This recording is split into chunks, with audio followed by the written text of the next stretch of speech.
एक बड़ी खबर आपको बता दें, रायपुर से मिल रही है बड़ी खबर। केंद्रीय गृह मंत्री अमित शाह कल छत्तीसगढ़ आएंगे। केंद्रीय गृह मंत्री अमित शाह राजनांदगांव लोकसभा के खैरागढ़ में जनसभा करेंगे। राजनांदगांव से प्रत्याशी संतोष पांडे के पक्ष में वोट मांगेंगे। राजनांदगांव सीट से पूर्व मुख्यमंत्री भूपेश बघेल और संतोष पांडे के बीच में चुनावी मुकाबला हो रहा है। कल केंद्रीय मंत्री करेंगे संतोष पांडे के पक्ष में चुनावी प्रचार और खैरागढ़ के राजा फतेह सिंह खेल मैदान में आम सभा को संबोधित भी करेंगे। गृह मंत्री अमित शाह छत्तीसगढ़ पहुंचने वाले हैं कल और राजनांदगांव लोकसभा सीट के लिए चुनावी प्रचार करते नजर आएंगे। बता दें, संतोष पांडे जो कि मौजूदा सांसद भी है और संतोष पांडे को ही बीजेपी ने राजनांदगांव से लोकसभा का प्रत्याशी बनाया है और इसके साथ ही कांग्रेस से प्रत्याशी हैं छत्तीसगढ़ के पूर्व सीएम भूपेश बघेल। मुकाबला बेहद दिलचस्प है, हाई प्रोफाइल सीट है और इसी सीट पर चुनावी प्रचार करने के लिए पहुंच रहे हैं केंद्रीय गृह मंत्री। कैसा रहेगा ये दौरा और क्या कुछ रहेंगे कार्यक्रम, ज्यादा जानकारी के साथ सीधे जुड़ रहे संवाददाता खोमन। केंद्रीय गृह मंत्री खुद मोर्चा संभाल रहे हैं राजनांदगांव सीट का और संतोष पांडे के पक्ष में चुनावी प्रचार करते नजर आएंगे। कैसा कार्यक्रम होने वाला है? देखिए ऋतु, संगीत की नगरी कहा जाता है खैरागढ़ को। ऐसे में उस खैरागढ़ में केंद्रीय गृह मंत्री अमित शाह का दौरा होने वाला है। काफी महत्वपूर्ण दौरा इसलिए भी है क्योंकि पूर्व मुख्यमंत्री भूपेश बघेल वहां से चुनाव लड़ रहे हैं और संतोष पांडे जो कि मौजूदा सांसद है, उनको भारतीय जनता पार्टी ने दोबारा मौका दिया है सांसद बनने का। तो उसी के प्रचार प्रसार के लिए, उसी के समर्थन में जनसभा को संबोधित करते हुए नजर आएंगे। विधानसभा चुनाव के दौरान ऋतु, केंद्रीय मंत्री अमित शाह ने मोर्चा संभाला था और एक बड़े मार्जिन के साथ छत्तीसगढ़ में सरकार बनी थी। अमित शाह विधानसभा चुनाव के दौरान एक एक सीट पर और एक एक प्रत्याशियों का चयन जिस तरीके से किया था, उसके बाद प्रचार प्रसार में जिस तरीके से भारतीय जनता पार्टी और अमित शाह ने दमखम दिखाया था, यही कारण था कि सत्ता बदल हुई थी छत्तीसगढ़ में। एक बार फिर लोकसभा चुनाव को लेकर जिस तरीके से भारतीय जनता पार्टी रणनीति के तहत काम कर रही है, एक एक सीट पर केंद्रीय नेताओं का दौरा होने वाला है। 8 तारीख को आपने देखा किस तरीके से बस्तर लोकसभा सीट में प्रधानमंत्री नरेंद्र मोदी की सभा हुई। कल राजनाथ सिंह की सभा होने वाली है। कल अगर बात की जाए तो कल अमित शाह छत्तीसगढ़ दौरे पर आने वाले हैं। छत्तीसगढ़ के वो सीट पर जनसभा करने वाले हैं जहां से पूर्व मुख्यमंत्री चुनाव लड़ रहे हैं। तो कुल मिलाकर राजनांदगांव लोकसभा सीट का मुकाबला काफी दिलचस्प हो गया है। जानकारी ये भी मिल रही है ऋतु की वहां प्रियंका गांधी जनसभा को संबोधित कर सकती है आने वाले दिनों में। कुल मिलाकर कल अमित शाह जब आएंगे तो कहीं ना कहीं खैरागढ़ में, राजनांदगांव जिले में वो जनसभा को संबोधित करेंगे। उसकी तैयारी एक सप्ताह पहले ही भारतीय जनता पार्टी ने शुरू कर दी है। बड़ी संख्या में लोग अमित शाह को सुनने को पहुंचेंगे और कार्यकर्ताओं में भी काफी उत्साह नजर आ रहा है। जी बिल्कुल। और इस सीट की खोमन अगर हम समीकरण को समझने की कोशिश करें तो देखिए, राजनांदगांव ये वो लोकसभा सीट है जहां पर ओबीसी के वोटर सबसे ज्यादा है, लेकिन इस लोकसभा सीट के अंतर्गत जितनी भी विधानसभा सीटें हैं उनमें से ज्यादातर पर कांग्रेस बेहतर स्थिति में है। तो मुकाबला कह सकते हैं काफी कड़ा होने वाला है क्योंकि ओबीसी से ही आते हैं भूपेश बघेल, लेकिन उसके बावजूद संतोष पांडे पिछली बार जीत चुके हैं और दूसरी तरफ रमन सिंह का इलाका भी कहा जाता है। तो काफी दिलचस्प मुकाबला इस सीट पर होने वाला है। खोमन, देखिए निश्चित तौर पर काफी दिलचस्प मुकाबला इसलिए भी होगा क्योंकि ऋतु, संतोष पांडे मौजूदा सांसद है। दूसरी बड़ी बात की जाए तो जो पूर्व मुख्यमंत्री 15 साल तक छत्तीसगढ़ में मुख्यमंत्री रहे डॉक्टर रमन सिंह, उनका गृह क्षेत्र आता है। काफी अच्छी पकड़ कहीं ना कहीं डॉक्टर रमन सिंह की है।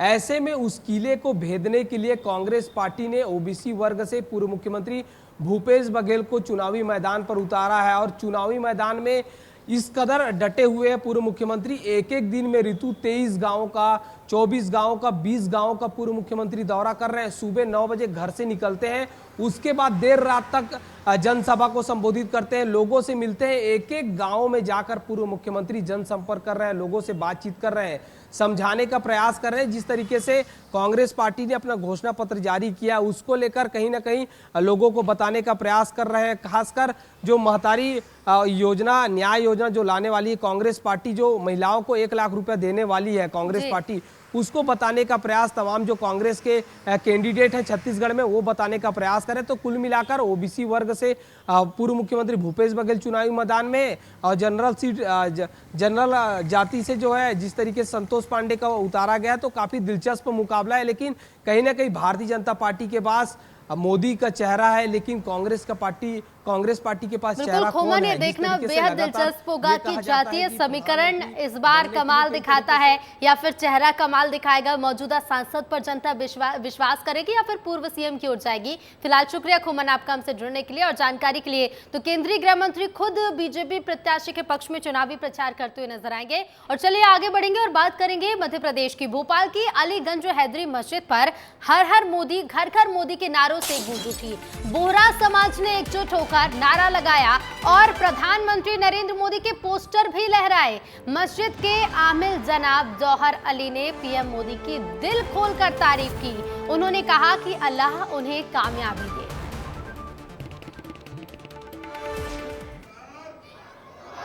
अब की बात हम जो है हमारे वज़ीर आज़म नरेंद्र मोदी की बहुत कदर करते हैं, क्योंकि सैयदना साहब के साथ में मोदी है तो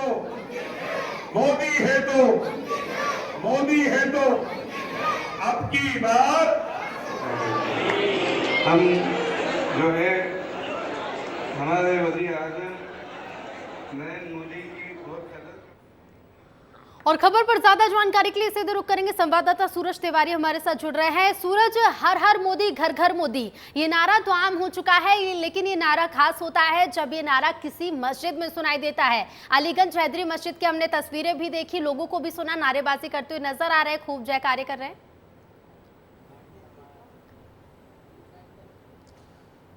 जी देखिए ऋतु, लोकसभा चुनाव है, ऐसे में कहीं ना कहीं भारतीय जनता पार्टी भी चाह रही है कि खास तौर पर जो मुस्लिम वोटर है वो उनकी तरफ आए।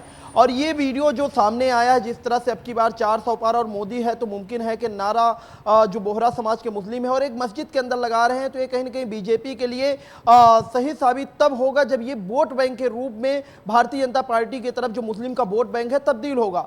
बोहरा समाज के मुस्लिमों को लेकर प्रधानमंत्री नरेंद्र मोदी भी हमेशा एक्टिव रहते हैं। विगत कुछ सालों पहले वो इंदौर में भी आए तो उनके कार्यक्रम में भी शामिल हुए थे। ऐसे में जिस तरह से आपने देखा कि जो भारतीय जनता पार्टी के प्रत्याशी हैं इस पूरे घटनाक्रम में वो भी मंच में मौजूद है और उनके सामने बड़े बड़े मतलब पोस्टर लहराए जा रहे हैं, जिसमें अब की बार 400 पार लिखा है और मोदी है तो मुमकिन है का नारा लगाया गया। साथ में ये कहना वहां के जो मस्जिद में मुस्लिम है कि हमारे जो प्रधानमंत्री, हमारे जो वजीर आलम हैं, उनके हम कद्र करते हैं, घर जैसे रिश्ते हैं और अल्लाह करे कि उनको कामयाबी मिले। तो कहीं ना कहीं कामयाबी की दुआएं भी की गई हैं। ऐसे में कहीं ना कहीं जो बोहरा समाज के मुसलमान हैं, अगर बात करें हिंदुस्तान में तो सबसे ज्यादा गुजरात में रहते हैं। 11वीं शताब्दी में ये मिस्र से भारत आए थे और गुजरात में इनकी संख्या काफी है। गुजरात के अहमदाबाद, सूरत, इन इलाकों में ये काफी संख्या में रहते हैं। मध्य प्रदेश की अगर बात करें ऋतु, तो मध्य प्रदेश का इंदौर जिला हो, उज्जैन हो और शाजापुर जिला, खासतौर पर भोपाल भी, लेकिन इंदौर, शाजापुर और उज्जैन में इनकी संख्या काफी है। लेकिन भोपाल में जिस तरह से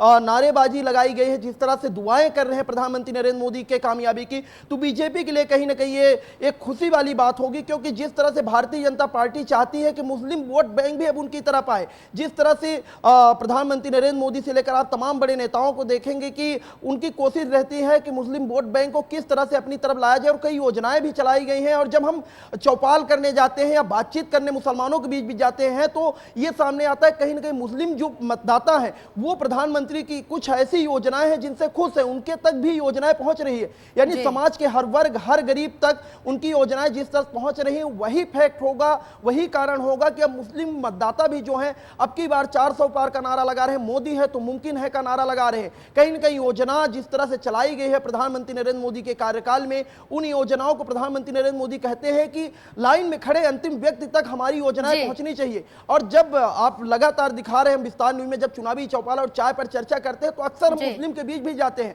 और अभी जिस दिन ईद थी उस दिन भी हमने मुसलमानों से, खासतौर पर पुराने भोपाल में जो मुस्लिम है उनसे बातचीत की, तो ज्यादातर मुस्लिम ये थे प्रधानमंत्री नरेंद्र मोदी की योजनाओं से खुश थे और एक बार फिर मोदी सरकार को चाहते हैं। जी ऋतु, बिल्कुल बिल्कुल सूरज। और साथ ही देखिए हम देखते हैं कि मुस्लिम समुदाय की जो महिलाएं हैं वो भी सरकार की योजनाओं से खुश नजर आती हैं। तो जो दावा बीजेपी करती है कि हम हर समुदाय की ओर ध्यान दे रहे हैं, हर वर्ग के लिए अंतिम पंक्ति के हर अंतिम व्यक्ति तक हम अपनी योजनाएं पहुंचा रहे हैं, वो दावे तो बीजेपी मजबूत भी कर रही है, इन नारों से स्पष्ट भी होता है। लेकिन ऐसे में विपक्ष के सामने भी कई चुनौतियां हो जाती हैं सूरज।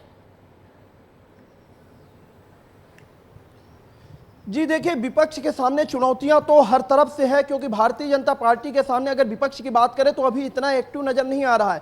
खासतौर पर दिग्विजय सिंह अभी नजर आए थे जिस दिन ईद थी, मुस्लिम मतदाताओं के बीच वो गए थे, उनके साथ ईद मनाई थी। लेकिन जिस तरह से आलोक शर्मा भी अब एक्टिव है, क्योंकि आलोक शर्मा भोपाल उत्तर से 2 बार चुनाव लड़ चुके विधानसभा का। भोपाल उत्तर की अगर बात करें ऋतु, तो मुस्लिम जो मतदाता है वो निर्णायक भूमिका निभाते हैं। ऐसे में कहीं ना कहीं उनको भी पता है कि अगर हमें चुनाव जीतना है तो इस वर्ग को साधना पड़ेगा, इस वर्ग के बीच जाना पड़ेगा और इस वर्ग के लोगों को अपने साथ लाना पड़ेगा। और यही कारण है कि लगातार जो आलोक शर्मा है वो पुराने भोपाल में भी घूम रहे हैं, हर वर्ग के लोगों के बीच जा रहे हैं। और आपने देखा किस तरह से वो मंच में बैठे थे तब ये नारेबाजी हुई। ऐसा नहीं कि वो नहीं थे हुई, लेकिन जब वो मंच में थे और खुले तौर पे अगर देखा जाए वीडियो से, तो कहीं ना कहीं बोहरा समाज के जो मुस्लिम है वो समर्थन देते हुए प्रधानमंत्री नरेंद्र मोदी को नजर आते हैं। तब जब धार्मिक स्थल से एक नारा लगे कि अब की बार 400 पार मोदी है तो मुमकिन है, खासतौर पर प्रधानमंत्री नरेंद्र मोदी इंदौर में एक बड़े कार्यक्रम में आपने देखा था विगत कुछ सालों पहले, बोहरा समाज के मुस्लिमों के बीच गए थे और उन्होंने संबोधित भी किया था और कई बड़ी बातें कही थी। ऐसे में बोहरा समाज के मुस्लिमों का समर्थन मिलना भारतीय जनता पार्टी के नजर से, चुनाव की नजर से एक बड़ा समर्थन है। जी ऋतु। बिल्कुल सूरज, शुक्रिया आपका हमसे जुड़ने के लिए और जानकारी के लिए। तो ये तस्वीरें आपने देखी जहां मस्जिद में नारे लगाए जा रहे हैं। बात करेंगे धार की भोजशाला की। धार भोजशाला के सर्वे का आज 23वां दिन है और एएसआई की सर्वे टीम ठीक 7:55 पर पहुंची। आज टीम के 21 अधिकारी कर्मचारियों के साथ 29 मजदूरों ने विवादित इमारत में प्रवेश किया। आपको बता दें कि दोनों ही पक्ष के पक्षकारों ने भी प्रवेश किया है और ये तस्वीरें आपको दिखाते हैं। आज 23वां दिन है भोजशाला के सर्वे का। 22वें दिन तक सर्वे की प्रक्रिया पूरी हो चुकी है और आज 23वें दिन का सर्वे भी शुरू हो चुका है। अब 23वें दिन मशीनों से मुख्य परिसर में खुदाई होगी और इसके साथ ही आपको बता दें ठीक 7:55 पर जो टीम है एएसआई सर्वे की, उस टीम ने इमारत में प्रवेश किया है। कड़ी सुरक्षा के इंतजाम है और इसी बीच 21 अधिकारी कर्मचारियों ने प्रवेश किया है। मशीन से आज खुदाई की जाएगी। साथ ही दोनों समुदायों के पक्षकारों ने भी प्रवेश किया है आज इमारत के अंदर। और इसके साथ ही ये तस्वीरें भी आप देखिए, ड्रेस कोड में पहुंची एएसआई की सर्वे टीम और सुरक्षा को देखते हुए पुलिस के भी अधिकारी, पुलिसकर्मी कई तैनात हैं मौके पर। बैरिकेडिंग भी की गई है और 23वें दिन का सर्वे भी शुरू हो गया है। तो दोनों ही पक्ष के पक्षकारों ने भी प्रवेश किया है भोजशाला में और 23वां दिन है आज इस सर्वे का। 21 अधिकारियों की टीम आज पहुंची है और ठीक सुबह 7:55 पर टीम ने भोजशाला की इस विवादित इमारत के अंदर प्रवेश किया। दोनों ही पक्षों के पक्षकार हैं जो मौजूद हैं मौके पर और इसके साथ ही बैरिकेडिंग के साथ सुरक्षा के भी पुख्ता इंतजाम है। और ज्यादा जानकारी के साथ संवाददाता जफर अली फोन लाइन पर जुड़ गए हैं। जफर, क्या जानकारी है 23वें दिन आज किस तरह से जांच की जानी है? जफर जी बिल्कुल ऋतु, बताना चाहूंगा कि भोजशाला में आज 23वां दिन है और एएसआई की टीम 7:55 पर पहुंची थी। जो टीम में 21 अधिकारी कर्मचारी के साथ में 29 मजदूरों ने भी प्रवेश किया था और इसी के साथ दोनों जो पक्षकार है, दोनों पक्षकारों ने भी प्रवेश किया था। वहीं दोनों पक्षकार अब भी अलग अलग दावे करते नजर आ रहे हैं। वहीं जो टीम है, एएसआई की जो टीम है, वो गोपनीय रूप से सर्वे कर रहे हैं। अभी तक के टीम की किसी भी अधिकारी ने ना मीडिया से कोई चर्चा की है, ना ही ऐसी कोई बात सामने आई है। हाँ, ये अलग बात है कि दोनों पक्ष के जो पक्षकार है वो जो अंदर जो सर्वे होता है उसकी कुछ जो गोपनीयता के आधार पर कुछ चीजें रहती है वो मीडिया से चर्चा में बताते हैं। दोनों ही पक्षकार अलग अलग अपने अपने दावे कर रहे हैं। जैसा कि कल शहर काजी वकार सादिक ने सर्वे को लेकर के कुछ सवाल भी उठाए थे कि अगर पहले जो सर्वे हो चुका है वो सर्वे भी एएसआई ने किया था, अगर ये सर्वे में कुछ नई चीज आती है तो वो फिर एएसआई के पिछला जो सर्वे हो चुका है उसको उस सर्वे को झुटलाएगी, तो उसके खिलाफ वो न्यायालय जाने की बात की थी। उस पर अभी आज हिंदू पक्षकार ने अपनी बात रखी है और उन्होंने बोला है कि न्यायालय के आदेश पर सर्वे हो रहा है, उस पर बार बार सवाल नहीं उठाना चाहिए। बिल्कुल बिल्कुल जफर, शुक्रिया आपका हमसे जुड़ने के लिए और जानकारी के लिए। तो दोनों ही पक्ष के पक्षकारों ने प्रवेश किया है। और इसके साथ ही आपको बता दें कि देखिए आज 23वां दिन है और 23वें दिन का सर्वे भी शुरू हो चुका है। आज छतरपुर और पुष्पराजगढ़ के दौरे पर रहेंगे मध्य प्रदेश के मुख्यमंत्री डॉक्टर मोहन यादव और मुख्यमंत्री डॉक्टर मोहन यादव पुष्पराजगढ़ के करपा में बीजेपी प्रत्याशी हिमाद्री सिंह के लिए चुनावी सभा करेंगे। इसके बाद छतरपुर के नौगांव में टीकमगढ़ प्रत्याशी वीरेंद्र खटीक के समर्थन में सभा करने भी पहुंचेंगे। तो क्या कुछ रहेगा आज मुख्यमंत्री डॉक्टर मोहन यादव का कार्यक्रम, ये जान लीजिए। बीजेपी प्रत्याशियों के पक्ष में प्रचार और इसके साथ ही देखिए छतरपुर और पुष्पराजगढ़ के दौरे पर रहेंगे। तो छतरपुर और पुष्पराजगढ़ के दौरे पर पहुंचेंगे मध्य प्रदेश के मुख्यमंत्री और पुष्पराजगढ़ के करपा में शहडोल से बीजेपी प्रत्याशी हिमाद्री सिंह के लिए चुनावी सभा को संबोधित करेंगे। इसके बाद आपको बता दें छतरपुर के नौगांव में पहुंचेंगे और टीकमगढ़ प्रत्याशी वीरेंद्र खटीक के समर्थन में सभा करेंगे। लगातार मुख्यमंत्री डॉक्टर मोहन यादव का चुनावी प्रचार जारी है। बीजेपी प्रत्याशियों के पक्ष में रोजाना दौरे करते हैं, सभाएं करते हैं और बीजेपी प्रत्याशियों के पक्ष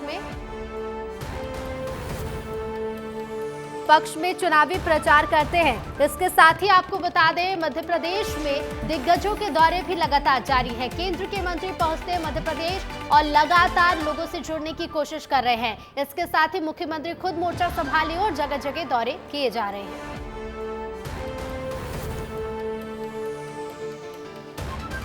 तो बीजेपी प्रत्याशियों के पक्ष में प्रचार करेंगे मुख्यमंत्री डॉक्टर मोहन यादव। धुआंधार दौरा, धुआंधार प्रचार जारी है और छतरपुर के नौगांव पहुंचने वाले हैं, पुष्पराजगढ़ पहुंचेंगे और इसके साथ ही आपको बता दें शहडोल से हिमाद्री सिंह को प्रत्याशी बनाया गया है, तो हिमाद्री सिंह के पक्ष में चुनावी प्रचार करेंगे।